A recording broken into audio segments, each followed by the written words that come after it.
नजर सब पर। नमस्कार, मैं हूँ वैशाली मुद्गल। आप देख रहे हैं 10 न्यूज। तो चलिए आपको दिखाते हैं देश दुनिया की जरूरी और ताजा खबरें। अहमदाबाद में पीएम मोदी के रोड शो के दौरान एक भावुक नजारा सामने आया। नरोड से निकोल इलाके तक 3 किलोमीटर लंबे रोड शो में हजारों लोग प्रधानमंत्री पर फूल बरसा रहे थे। भीड़ में एक महिला आरती की थाली लेकर खड़ी थी। जैसे ही पीएम उसके पास पहुंचे वह रो पड़ी और इसकी आंखों में आंसू आ गए। इस मार्मिक तस्वीर ने लोगों का दिल जीत लिया और अब यह सोशल मीडिया पर वायरल हो रही है। प्रधानमंत्री नरेंद्र मोदी ने गुजरात के हंसलपुर प्लांट से मारुति की पहली इलेक्ट्रिक कार ई विटारा को 100 देशों के लिए फ्लैग ऑफ किया। मोदी ने कहा कि अब विदेशों में दौड़ने वाली गाड़ियों पर भी मेड इन इंडिया लिखा होगा। यह एसयूवी 49 किलोवाट घंटा और 61 किलोवाट घंटा बैटरी पैक के साथ 500 किलोमीटर से ज्यादा रेंज देगी। सुजुकी मोटर का यह प्रोजेक्ट भारत को इलेक्ट्रिक व्हीकल हब बनाने की दिशा में अहम कदम माना जा रहा है। ऑपरेशन सिंदूर के बाद भारतीय नौसेना युद्ध क्षमता को नए स्तर पर ले जा रही है। नेवी का लक्ष्य है कि 2030 तक एक साथ 300 ब्रह्मोस मिसाइलें दागने की ताकत विकसित की जाए। ब्रह्मोस ने ऑपरेशन सिंदूर में अपनी ताकत साबित कर दुनिया को चौंका दिया था। अब नौसेना को उदयगिरी और हिमगिरी जैसे युद्धपोत मिल रहे हैं जो ब्रह्मोस से लेस होकर दुश्मनों के लिए कहर साबित होंगे। Chief of defence staff general Anil Chauhan ने कहा कि भारत शांति प्रिय देश है लेकिन शांतिवादी नहीं। दुश्मन किसी भ्रम में ना रहे, हमारी सेनाएं हर वक्त युद्ध के लिए तैयार है। मध्य प्रदेश की महू में रणसंवाद कार्यक्रम के दौरान उन्होंने कहा कि शक्ति के बिना शांति असंभव है। ऑपरेशन सिंदूर से हमने नए युग के युद्ध के कई सबक सीखे हैं और ऑपरेशन सिंदूर अभी भी जारी है। भारत पर अमेरिका के 50% टैरिफ से व्यापार पर भारी असर पड़ रहा है। ट्रंप प्रशासन ने रूस से तेल और हथियार खरीद के आरोप लगाकर अतिरिक्त 25% पेनल्टी भी लगा दी है। अब भारत नुकसान कम करने के लिए जापान से साझेदारी कर रहा है। दोनों देशों के प्रधानमंत्री जल्द मिलेंगे और बड़ा समझौता करेंगे। भारत उम्मीद कर रहा है कि जापान की मदद से ट्रंप के टैरिफ का असर कम किया जा सकेगा। गाजा पर कब्जे की इजरायली योजना के खिलाफ मुस्लिम देशों ने OIC की इमरजेंसी बैठक में एकजुटता दिखाई। सदस्य देशों ने इस प्लान को खारिज करते हुए अंतर्राष्ट्रीय समुदाय से इजराइल पर दबाव बढ़ाने की अपील की। दक्षिण गाजा के नासेर अस्पताल में इजरायली हमले से कम 20 लोगों की मौत हुई, जिनमें 5 पत्रकार शामिल थे। चौतरफा आलोचना के बावजूद नेतन्याहू सरकार अपने गाजा प्लान पर अड़ी हुई है। अमेरिकी राष्ट्रपति डोनाल्ड ट्रंप ने चीन पर बड़ा हमला बोलते हुए 200% टैरिफ लगाने की धमकी दी है। ट्रंप ने कहा कि अगर चीन ने अमेरिका को पर्याप्त मात्रा में मैग्नेट की सप्लाई नहीं की तो आयात पर भारी शुल्क लगाया जाएगा। उन्होंने दावा किया कि व्यापार विवाद में अमेरिका की स्थिति कहीं मजबूत है। साउथ कोरियाई राष्ट्रपति के साथ बैठक के दौरान ट्रंप ने चीन को बर्बाद कर देने वाला कार्ड होने की बात भी कही।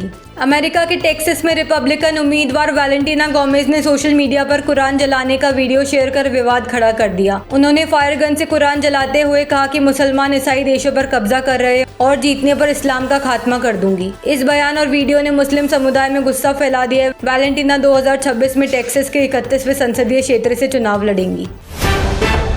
साउथ कोरिया ने अमेरिका से 4 लाख करोड़ रुपए का सबसे बड़ा ऑर्डर दिया है। इसमें 103 बोइंग विमान और उनके इंजन शामिल है। राष्ट्रपति ली जे म्यूंग के वॉशिंगटन यात्रा के दौरान हुए इस सौदे से अमेरिका में 1 लाख नौकरियां पैदा होंगी। इसमें 50 बोइंग 737-1045 लंबी दूरी के विमान और 8 कार्गो जेट शामिल है। माना जा रहा है कि यह सौदा ट्रंप द्वारा कोरिया पर लगाए गए टैरिफ से जुड़ा हुआ है। दिल्ली में प्रवर्तन निदेशालय में आप नेता और पूर्व मंत्री सौरभ भारद्वाज के घर समेत 13 ठिकानों पर छापेमारी की। उन पर हॉस्पिटल कंस्ट्रक्शन में भ्रष्टाचार का आरोप है। यह केस पहले ACB ने दर्ज किया था, जिसे बाद में ED को ट्रांसफर कर दिया गया। अरविंद केजरीवाल ने इस कार्रवाई पर कहा कि मोदी सरकार आपको दबाने की कोशिश कर रही है लेकिन पार्टी BJP से डरने वाली नहीं है।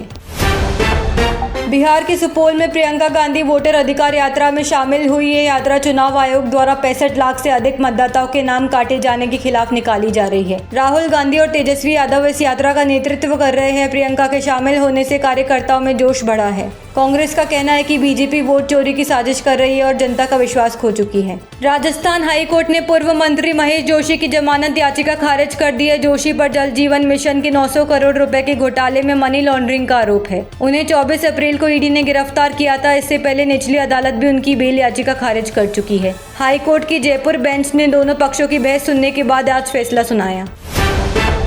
कानपुर से दुखद खबर। IIT से जुड़े साइबर सुरक्षा विभाग में काम कर रहे 25 वर्षीय सॉफ्टवेयर डेवलपर ने फांसी लगाकर आत्महत्या कर ली। युवक महाराष्ट्र का रहने वाला था। सुसाइड नोट में उसने माता पिता से माफी मांगी और लिखा कि वह साइबर सुरक्षा क्षेत्र की तेज प्रगति के साथ तालमेल नहीं बैठा पा रहा था। पुलिस मामले की जांच कर रही है। IIT परिसर से जुड़ी इस घटना ने सभी को हिला दिया है। महाराष्ट्र के नांदेड़ जिले में ऑनर किलिंग का मामला सामने आया। शादीशुदा महिला को प्रेमी संग पकड़े जाने के बाद परिजनों ने दोनों की पिटाई की और हाथ बांधकर कुएं में फेंक दिया। महिला का शव मिल गया है, जबकि प्रेमी की तलाश जारी है। पुलिस ने महिला के पिता, दादा और चाचा को हिरासत में ले लिया है। जयपुर के मालपुरा गेट थाना क्षेत्र में बदमाशों ने नौकरी दिलाने के बहाने 2 युवकों का अपहरण कर लूट की वारदात को अंजाम दिया। बाद में उन्हें सुनसान जगह पर छोड़कर भाग गए। पुलिस ने तकनीकी जांच के आधार पर 7 आरोपियों को टोंक से पकड़ लिया। आरोपियों में राजवीर मीणा, कमलेश बैरो और सुरेश गुर्जर समेत 7 लोग शामिल हैं, जिनके खिलाफ पहले भी आपराधिक मामले दर्ज है। जयपुर की मोती डूंगरी गणेश मंदिर में गणेश चतुर्थी के लिए भव्य तैयारियां की गई। आज संझारा महोत्सव के मौके पर भगवान गणपति को 31 किलो मेहंदी अर्पित की जाएगी, जिसे बाद में प्रसाद रूप में भक्तों को बांटा जाएगा। कल गणेश चतुर्थी पर चांदी के सिंहासन और सोने के मुकुट से विशेष श्रृंगार किया जाएगा। शहर के प्रमुख मंदिरों में भक्ति संध्या, 56 भोग और अनूठे दर्शन होंगे। हिमाचल प्रदेश के कुल्लू मनाली और जम्मू कश्मीर के वैष्णो देवी मार्ग पर बारिश ने मुश्किलें बढ़ा दी है। कुल्लू मनाली में व्यास नदी उफान पर है। NH3 का हिस्सा बह गया और कई इमारतें ढह गई। वहीं त्रिकुटा पहाड़ियों में खराब मौसम से हेलीकॉप्टर सेवा प्रभावित है। प्रशासन ने श्रद्धालुओं और पर्यटकों से सतर्क रहने और नदी नालों से दूर रहने की अपील की है। आस्था और पर्यटन दोनों पर बारिश का कहर भारी पड़ रहा है। एक्ट्रेस अवनीत कौर ने आखिरकार विराट कोहली के लाइक पर अपनी चुप्पी तोड़ी। दरअसल कुछ महीने पहले विराट कोहली ने अवनीत के फैन पेज की एक पोस्ट को लाइक कर दिया था, जिसके बाद ये खूब चर्चा में रहा। अपनी फिल्म लव इन वियतनाम की ट्रेलर लॉन्च पर जब उनसे इस बारे में पूछा गया तो अवनीत मुस्कुराई और बोली प्यार मिलता रहे। उनकी यह प्रतिक्रिया अब सोशल मीडिया पर ट्रेंड कर रही है।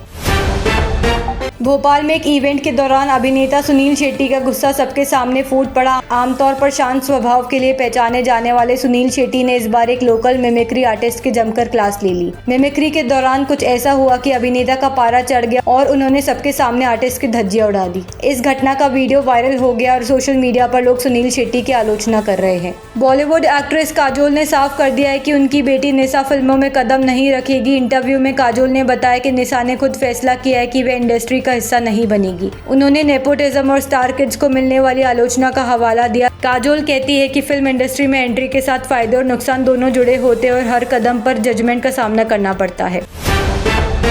तो ये थी आज की सुपरफास्ट खबरें। तो देखते रहिए 10 न्यूज़। नजर सब पर।